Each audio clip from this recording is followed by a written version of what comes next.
Saatnya kami ajak Anda untuk memantau bagaimana situasi arus balik di H+7 ini bersama rekan-rekan yang sudah siap dengan laporannya di jalur Pantura dan juga jalur selatan. Langsung saja kita pantau. Di video wall kita sudah siap Putra Mahendra di Simpang Jomin, Cikampek, Jawa Barat, dan ada Christina Helen di Cileunyi, Jawa Barat. Kita menuju jalur utara dulu ya. Putra, selamat pagi. Bagaimana pantauan Anda pagi ini? Apakah masih ada kepadatan sampai dengan pagi ini di sana?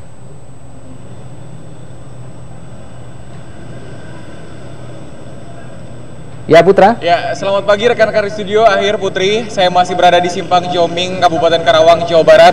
Dan dapat Anda lihat memang di pagi hari ini pukul 5 lebih sekitar 10 menit di pagi hari kawasan Simpang Jomin sendiri sudah dipadati oleh masih banyak pemudik seperti itu. Karena memang masih terlihat banyak sekali mobil-mobil kendaraan pribadi baik itu roda 2 dan juga roda 4 yang menggunakan komposisi barang bawaan di atas atap mereka, itu khususnya untuk yang ada di roda 4. Dan untuk roda 2 sendiri masih banyak juga para pemudik yang terlihat jelas dari bawaan mereka yang begitu banyak bawaan seperti tas dan juga barang-barang gandeng yang sengaja dipasang di bagian belakang sepeda motor mereka. Dan tidak hanya kendaraan pribadi saja, tetapi terlihat pula bus-bus antar kota, antar provinsi ataupun juga bus-bus besar yang mengangkut para penumpang pemudik, yakni dari kota-kota yang berada di Jawa menuju kembali ke arah Jabodetabek.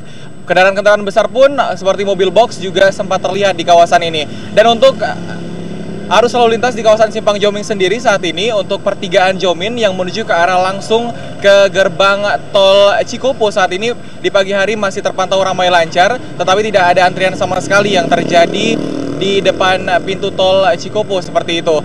Dan untuk di akses menuju tol Cikopo sendiri, saudara, paling tidak Anda harus lebih berhati-hati jika Anda di pagi hari ini tetap melintasi kawasan ini, karena memang dari pagi kami memantau kawasan tersebut sering terjadi kepadatan di beberapa titik bagian, tapi hal tersebut tidak menjadi suatu masalah yang berarti karena hal tersebut hanya dipengaruhi oleh beberapa pengemudi yang sedikit memperlambat arus perjalanan mereka, tetapi setelah beberapa lama akhirnya arus tersebut kembali terurai seperti itu. Dan petugas kepolisian pun masih terus berjaga di pagi hari ini. Dan ketika kami tanyai tadi pagi ketika salah satu petugas dan beberapa petugas yang sedang berjaga di salah satu pospam di Simpang Jomin, mereka mengatakan di H+7 hari ini, hari Senin pasca Hari Raya Idul Fitri, belum ada instruksi sama sekali kapan para petugas yang berjaga untuk memantau arus balik dan juga arus mudik kemarin akan dipindah tugaskan kembali ataupun juga dihentikan tugasnya dari titik-titik ataupun juga dari arus-arus kemacetan yang ada di persimpangan ataupun juga di sepanjang jalan arus mudik yang dilakukan oleh para pemudik yang melakukan mudiknya pada tahun ini seperti itu. Sehingga mereka pun masih terus berjaga di H+7 hingga hari ini. Dan saudara, jika Anda melewati kawasan Karawang, tepatnya Cikampek, Jawa Barat, sangat terkenal sekali ada salah satu kuliner yang harus dan wajib Anda coba ketika Anda melintasi kawasan ini. Ya, ini adalah sate Marangi, bukan seperti sate Madura atau sate Padang biasanya. Tetapi sate ini menggunakan bumbu ataupun juga saus yang berbeda. Bagaimana? Anda dapat lihat liputan yang satu ini untuk Anda.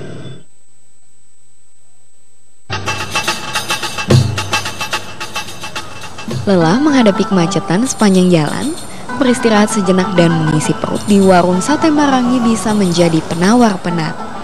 Kuliner khas ini memang dapat ditemukan di hampir setiap sudut Purwakarta, seperti sate Marangi Cibangur yang terletak di kawasan Sadang. Dikenal dengan cita rasa yang memanjakan lidah, warung sate yang satu ini memang tidak pernah sepi pengunjung. Di hari libur lebaran, pengunjung yang mayoritas berasal dari luar daerah bisa membludak dan meningkat hingga 60%. Jika di hari biasa, warung sate ini hanya menghabiskan 2 kuintal daging, di puncak libur lebaran, warung sate Marangi bisa menghabiskan 8 kuintal hingga 1 ton daging. Untuk bahan bumbunya sendiri menggunakan 5 kuintal tomat dan 1 kuintal cabai. Lalu, apa yang membedakan sate Marangi dengan sate lainnya? Jika sate identik dengan bumbu kacang, sate Marangi justru sudah memiliki bumbu di dalamnya. Daging yang akan disate dibumbui terlebih dulu sebelum dibakar. Penyajiannya pun cukup sederhana, hanya menggunakan kecap sebagai bumbu. Dan untuk menambah variasi rasa, sate juga diaduk bersama dengan ulekan cabai dan potongan tomat. Rasa, terus katanya satenya kan empuk, terus rasa kambingnya nggak bau kambing, Sekarang ditambah ada sate ayamnya juga. Sate sapi kan lebih aman untuk orang yang sakit. Jadi mudah-mudahan semua ini yang mereka cari itu ada tersedia di sini. Ya terutama sih katanya pelayanannya. Terus yang sambalnya itu, yang sambal tomat bikin orang katanya apa sih Mas? Ya ketagihan itu.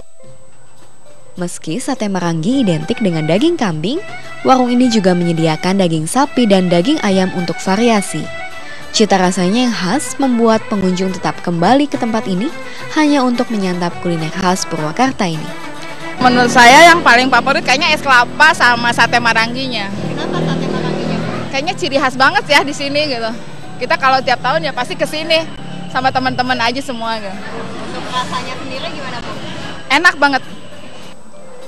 Selain sate, ada pula ragam pilihan menu yang patut dicoba jika mampir ke sini.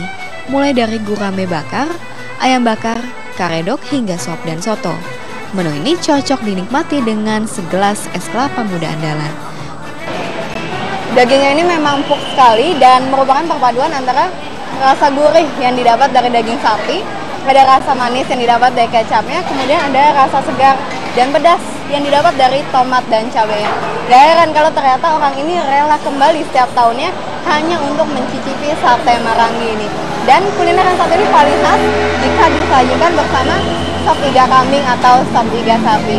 Kartika Sylvia dan Anto Susanto melaporkan dari Purwakarta, Jawa Barat.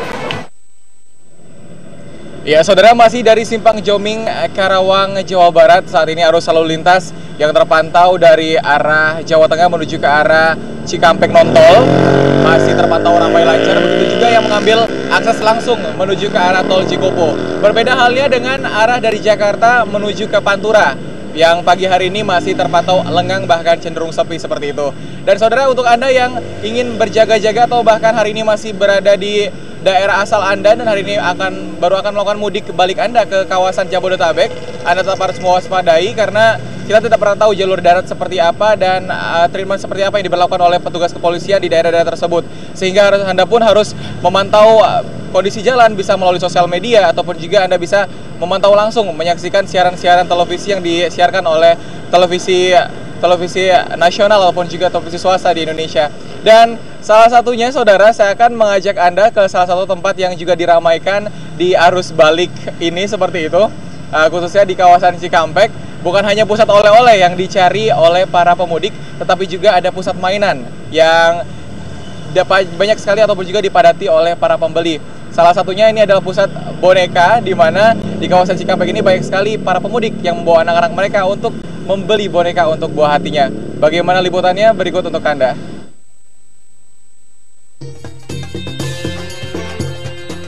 Tidak hanya toko oleh-oleh yang ramai dipadati pemudik, penjual boneka di kawasan Karawang, Jawa Barat juga terus dibanjiri pembeli. Rata-rata mereka yang datang adalah pemudik yang akan kembali pulang ke Jakarta. Para pemudik yang akan melanjutkan perjalanan ke Jabodetabek dan sekitarnya ini memang sengaja menyempatkan diri untuk mampir ke toko boneka. Biasanya mereka membeli buah tangan untuk keluarga dan anak-anaknya. Sejumlah toko boneka di pasar Cikampek ini memang kerap dikunjungi para pemudik.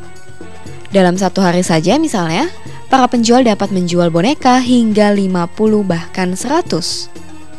Harga yang ditawarkan pun cukup variatif, mulai dari Rp15.000 hingga Rp400.000 per boneka. Jika Anda melintasi kawasan Cikampek dan sekitarnya, Anda bisa mampir terlebih dulu ke toko boneka ini untuk membeli oleh-oleh bagi keluarga di Jakarta. Samsun Nursam melaporkan dari Purwakarta, Jawa Barat. Ya, saudara, Anda masih menyaksikan liputan mudik dari arus Pantura Pulau Jawa, dan saat ini di layar kaca Anda masih Anda dapat mengupdate jika arus lalu lintas masih dalam kondisi ramai lancar untuk ukuran sepagi ini. Padahal memang kita ketahui beberapa instansi pemerintahan dan juga instansi swasta hari ini sudah mulai melakukan aktivitas seperti biasa, sehingga memang puncak arus mudik sendiri sebenarnya sudah terjadi di hari Jumat, tepatnya Jumat malam menuju ke hari Sabtu, di hari Sabtu dan hari Minggu kemarin. Hari ini masih terpantau lengang, tetapi aparat kepolisian terus berjaga agar tetap memfasilitasi sejumlah pemudik yang masih memanfaatkan jalur pantai utara khususnya. Dan untuk Anda yang masih ingin melakukan arus mudik hari ini di H+7, kami himbau agar Anda tetap berhati-hati, ikuti arus lalu lintas yang diterapkan oleh kepolisian setempat mengenai jalur-jalur tertentu untuk mencapai ketujuan Anda, agar Anda pun bisa selamat sampai ke tujuan seperti itu. Untuk sementara demikian laporan dari Pantai Utara Pulau Jawa, tepatnya dari Simpang Jomin, Karawang, Jawa Barat.